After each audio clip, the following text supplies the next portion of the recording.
Good morning, I'm Liz with Eco Urban Gardens and welcome back for episode 8 of Gardening at Home.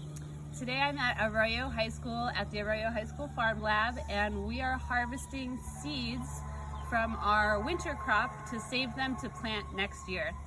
So in this messy bed that we have here, you can see we've got old broccoli and old kale plants.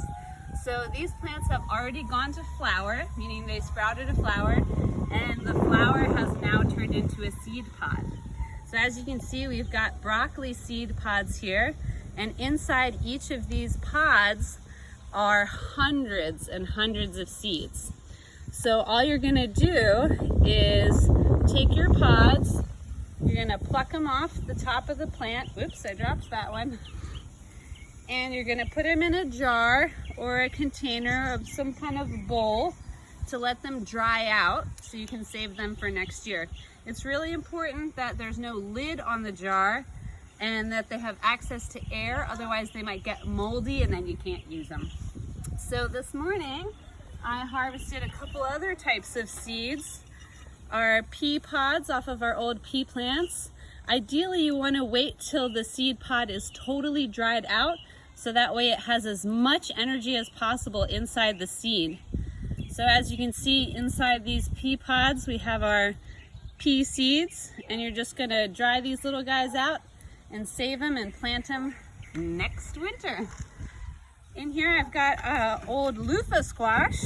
We dried it out totally, cracked a little hole in the bottom, and all I did was tap the seeds out into a container. So you can do this with any type of squash or zucchini. And you can also do seed saving with flowers.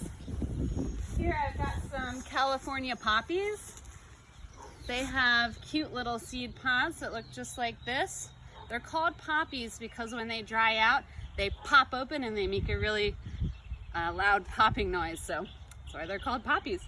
So to pop these seed pods off, you just break them off the top here, put them in your container so they dry out. And just like the broccoli, inside each of these pods are hundreds and hundreds of seeds. So they will eventually dry out and break open, and then you're gonna save those seeds and sprinkle them into your garden next spring. Thank you so much for joining us this week, and I can't wait to see you next week for episode 9. Have a great weekend.